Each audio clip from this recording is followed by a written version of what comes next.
السلام عليكم، شن حالكم؟ شن اموركم؟ ان شاء الله طيبين. معكم مهاب، طالب ليبي مقيم في كوريا، في فيديو جديد. ان شاء الله في فيديو اليوم حنتكلم على 5 نصايح لو طبقتها حتضمن بشكل كبير انك انت تحصل على منحة GKS. نصائح مهمة ضروري تتبعوها. تابعوا معي الفيديو للأخير، خليت لكم أهم نصيحة في الأخير، فضروري تتبعوا الفيديو لنهايته. يلا مع بعض. واليوم أنا شني اعتمدت نظام الفيديوهات طريقته وين في المشي هيك، ما نحبش نقعمز نحط الكاميرا قدامنا ونتكلم هيك، نحب نتمشى في الشارع ونصور هيك بطريقة فلوج. حتكون في معلومات مهمة في نفس الوقت. تقدروا تتفرجوا معي على الشوارع في كوريا، على الحياة كيف، خاصة الفترة هذه فترة ربيع وأزهار الكرز فاتحة وقريب خلاص، هي قريب تطيح الأزهار الكرز، بس تحصلوا يعني قاعد في مناظر حلوة والطقس ممتاز جدا، مش صقع ومش نو. فنبيكم تستمتعوا معي بالاجواء وتستفيدوا من النصايح، وان شاء الله لو طبقتوا النصايح ال5 هذه كلها حتضمنوا بشكل كبير انكم تاخذوا المنحة. فتابعوا معي الفيديو الاخير يا جماعة، وقبل ما تفرجوا ما تنسوش لايك للفيديو، سبسكرايب للقناة. اول نصيحة يا جماعة، نصيحة مهمة جدا، انك انتوا تقروا الجايد لاينز كويس. على الاغلب اي سؤال ممكن يكون بيخطر في بالكم على المنحة الكورية حتكون اجابته موجوده في الجايد لاينز، فمهم جدا انكم انتم تقروا الجايد لاينز كويس جدا. والجايد لاينز مفصله بشكل كبير، يعني انت مش مستحق تسال حد اصلا على منحه GKS. اي سؤال ممكن يكون في بالك زي ما قلت لكم حتلقوا اجابته في الجايد لاينز، وكاتبين لكم بالضبط شنو يبوا منكم. تمام. حتى ذلك لما نقول فيه في الفيديوهات هذه والفيديوهات اللي قبلها على منحة GKS وكلها اساسا من الجايد لاينز كويس. فاهم نقطة انكم انتم تقروا الجايد لاينز كويس، تقراها مرة واثنين وثلاثة، وركزوا ان الجايد لاينز تتغير كل سنة. يعني الجايد لاينز بتاع السنة اللي فاتت مش زي بتاع السنة هذه، فضروري تركزوا على الحاجة هذه. تمام. زي ما قلت لكم الجايد لاينز هذه اهم حاجة. شفتوا غادي ولا الشجر الابيض هذه كلها ازهار الكرز.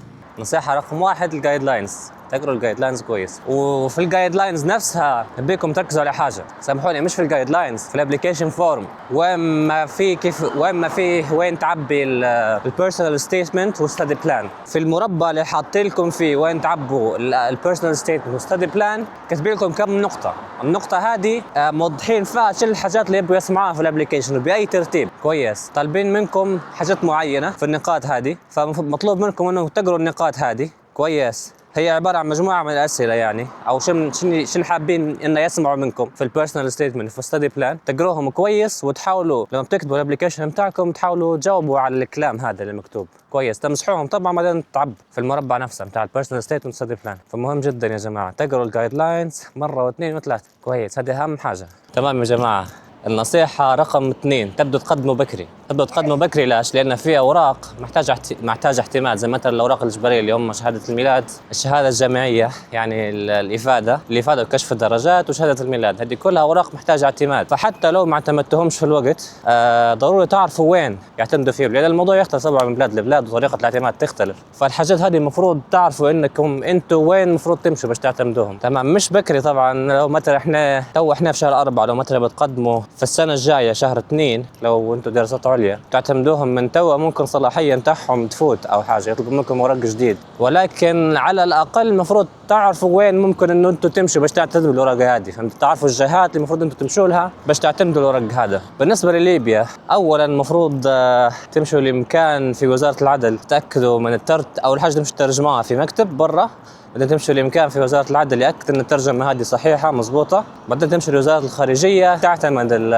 الإفادة متاع التخرج شهادة الميلاد وكذا. يعني هذا بالنسبة لليبيا. فالمفروض تعرفوا الإمكانات هذه كلها وين موجودة، وتعرفوا السلسلة كيف، وتعرفوا كم تاخذ منكم يوم باش تبدوا مجهزين. هذه رقم 1. رقم 2 حتى في كتابة البيرسونال ستيتمنت والستدي بلان الأغلب هذه المفروض تكتبوها حتى من توا، حتى لو بتقدموا سنة جاية تكتبوها من توا وتعدلوا فيها مع الوقت، وتوراها لناس قدموا على قبل في منحة GKS باش تتفادوا الأخطاء. لأن مع التأخير يبدأ الديدلاين يقرب، يبدأ الاستعجال، ومع الاستعجال تزيد الأخطاء. فزي ما قلت لكم قد ما تقدموا بكري كل ما خير، تفادوا الأخطاء. كذلك أنا نعرف ناس يعني خانهم الوقت في موضوع الاعتماد وكذا، واحد فاتت عليهم، ولو فاتت عليك المنحة السنة هذه حتضطر تستنى سنة تانية. فما أحسن توتي وتتفادى الأخطاء أو تراجع سنة وتقدم، لأن السنة اللي تضيع عمرك خلاص، السنة تفتح مرة في العام صحيح. فضروري تأكدوا من النقطة هذه. شوفوا ما شاء الله زال الكرز، شفتوا لا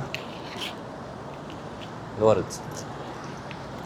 فنقطة مهمة ضروري تقدموا بكري كويس. تمام. في نفس النقطة موضوع انك انت تجهز بكري، جماعة الجامعة، جماعة اليونيفرسيتي تراك، ضروري تأكدوا من الجامعة متاعكم، لأن في كل جامعة تطلب في أوراق معينة، فضروري تأكدوا من الجامعة اللي بتقدموا عليها الأوراق اللي تربطها شنو هي وتجهزوها بكري، لأن في جامعات تطلب اعتماد معين كذا يعني، فضروري تأكدوا من الجامعة بالضبط، لأن وفي كذلك بعض الجامعات تطلب إنك أنتم تبعتوا لها الأوراق نفسها رسمي عن طريق البريد يعني، تاخذ وقت طبعا صح؟ فضروري تأكدوا من الفترة هذه كم من بلادكم لكوريا كم بيقعد الأوراق باش يوصل كذا، فهمتوا كيف؟ فضروري حتى تتأكدوا منها، تضمنوا ان الورق يوصل قبل ما يسكر الديدلاين، فركزوا على النقطة هذه. تمام يا جماعة، جهزتوا ورقيكم بكري، كتبتوا البيرسونال ستيتمنت وستدي بلان وكل شيء واتي والامور تمام والابلكيشن تامينه.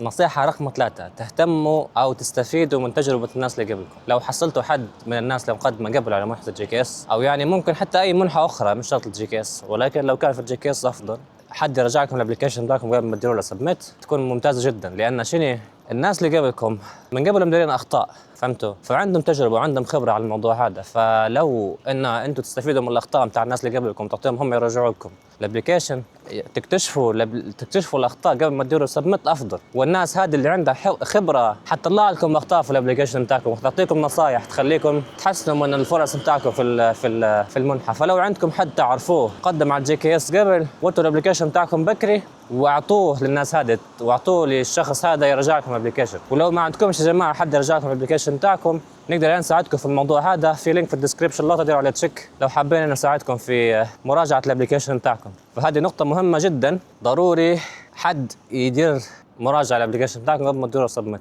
لان هذا حيساعدكم تفادوا الاخطاء وبالتالي تزيد فرصكم في المنحه، فضروري هذا تركزوا عليه يا جماعه. تمام يا جماعه، ظبطتوا الابلكيشن، اعطيتوا لي حد رجعه لكم قال لكم اوكي، قلتوا له سبميت، والحمد لله نجحتوا في المرحله الاولى. تو بتخشوا على شنو؟ بتخشوا على الانترفيو.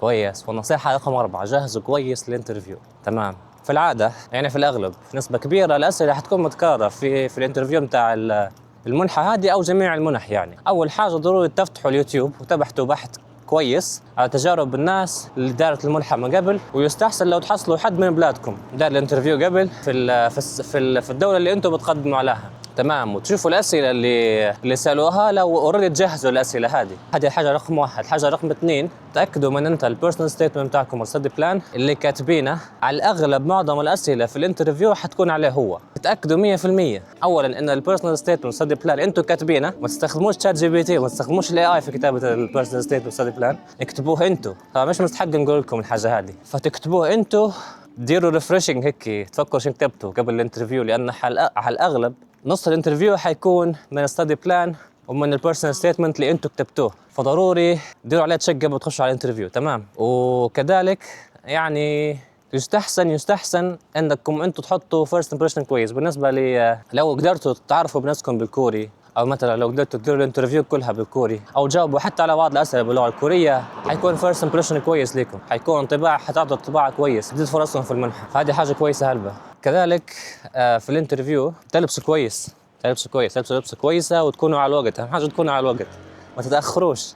يعني المواقيت العرب هذه فكونا منها، خليكم على الموعد بالضبط يعني، خليكم جاهزين حتى قبل الموعد بنص ساعه، خليكم جاهزين. لان انا في الانترفيو بتاعي كان الانترفيو بتاعي تقريبا الساعه 9، كلموني قبلها ب10 دقائق، جاهز؟ قلت لهم جاهز، بعدين خشيت، بدأت حتى قبل 9. فهمتوا علي كيف؟ فضروري تكونوا لابسين كويس، مهندمين، وتكونوا على الوقت في الانترفيو، واعطوا انطباع كويس عليكم، وابتسموا، ما تكونوش متوترين، ما تبيكم مرتاحوا، واشربوا قبل حاجه هيك تريحكم شويه، قهوه كذا، فهمتوا؟ وخليكم مرتاحين في الانترفيو كويس. شويه ما تخافوش من الانترفيو، حتكون زي ما قلت لكم اغلب الانترفيو حتكون البيرسونال ستيتمنت والستدي بلان بتاعكم، بس هذا هو يعني. ما هيش حاجه كبيره، الموضوع فريندلي وما هوش رسمي هلبة، وما تخافوش من الموضوع. تمام. هذا بالنسبه للانترفيو. جهزوا الانترفيو كويس يا جماعه. تمام كويس. درتوا الانترفيو ونجحتوا فيها الحمد لله، ورشحتكم السفاره ونجحتوا في المرحله الاولى، نجحتوا في المرحله الثانيه كذلك، ونوصلوا في اختيار الجامعات يا جماعه. دي تحتاج نقطة مهمة هلبة. نبدأ في السفارة الأول، احنا ندرس على مسار الجامعي. بالنسبة لمسار السفارة، عندكم فرصة زي ما تعرفوا انكم انتم تختاروا 3 جامعات، من ال3 جامعات هادو ضروري تكون على الأقل واحدة منهم بي. ضروري او يعني الافضل لو عندكم ثقه في الابلكيشن بتاعكم انه هو قوي ومعدلكم كويس وعندكم تجارب كبيره في المجال بتاعكم وعندكم شهايد هلبة وتبوا تقدموا على جامعات قويه في كوريا، فهذا كويس، حاجه كويسه بالنسبه لكم. ولكن انا ننصح انكم انتم تقدموا على جامعه ما تكونش تنافسيه فيها عاليه، هلبة، يعني تكون متوسطة، يعني مش عالية هلبة ومش يعني حاجة تعجبكم، يعني في النص كويس، على الأقل واحدة من الثلاثة هادو. لأن لو حتى نجحتوا في المرحلة الأولى والمرحلة الثانية وتوصلوا في المرحلة الثالثة ولا جامعة من الثلاثة اللي قدمتوا عليهم قبلوكم، مش حتمشوا لكوريا، حتعتبروا فشلتوا في المنحة. فمهم جدا انكم انتم تختاروا الجامعات كويس. كذلك قبل ما تقدموا على الجامعه ضروري تنتبهوا لموضوع الاوراق اللي تطلبها الجامعه، لان في جامعات تطلب في اوراق زياده على جامعات ثانيه، وفي جامعات تطلب في شهاده لغه انجليزيه. وحطوا في بالكم حتى ولو هي مش اجباري انك انت تقدمها شهاده اللغه الانجليزيه او الكوريه، في طلبه ثانيين قدموا على الجامعه هذه من دول ثانيه وعندهم الشهاده ثانيه وعندهم الشهادات هذه اللي هم طالبينها، فحتكون مفاضله بينكم وبين الطلبه هذول اللي عندهم الشهاده هذه. فلما يبدا الخيار بينك انت اللي ما عندك شهاده والطالب اللي عنده شهاده، اكيد من بيختاروا؟ هم هيختاروا الطالب اللي عنده شهاده. فضروري تركزوا على النقطه هذه، تركزوا على الاوراق اللي طلبتها الجامعه، وتكونوا منوعين، في جامعات قويه في جامعات مش قويه او التنافسيه فيها مش قويه. هم الجامعات كلهم اللي في الليسته سواء كانت من التايب A او التايب B، كلهم جامعات محترمة جدا ومستواها عالمي وحتحصلوا مستوى تعليمي مرتفع جدا، ولكن التنافسية تفرق، خاصة الجامعات اللي في المدن الكبيرة. الجامعات اللي في المدن الكبيرة ديما التنافسية عليها عالية، فركزوا على الأوراق اللي تطلبها كل جامعة يا جماعة. تمام. طبعا هذا بالنسبة لمسار السفارة. بالنسبة لمسار الجامعة نفس الشيء، هي جامعة واحدة حتقدموا عليها. بالنسبة لمسار الجامعة، لو انكم انتم تواصلتوا مع بروفيسور في الجامعة اللي انتم بتقدموا عليها وحصلتوا منها acceptance letter قبل ما تقدموا ورقيكم للGKS، حتكون عندكم ميزة وتميزكم على هالبنات اللي قدموا على المنحة هذه. فنصيحة للجماعة اللي تقدم يونيفرسيتي تراك، تقدم على مسار الجامعة، قبل ما تقدموا على المنحة تواصلوا في بروفيسور في الجامعة اللي بتقدموا عليها، وحاولوا تاخذوا منه اكسبتنس ليتر، او حاولوا تاخذوا منه يعني رسالة انه هو قبلكم في اللاب بتاعه وفي الكلية يعني. ولو حصلتوا الشيء هذا تكون مفيدة بالنسبة لكم هلبة. وحاجة مهمة ثانية بنقول لكم عليها، مش لو انت حصلت اكسبتنس ليتر من بروفيسور معين في جامعة معينة حتى ولو كانت التنافسية فيها مش عالية هلبة، ما يضمنلكش القبول، بس يزيد نسبة قبولك بشكل كبير.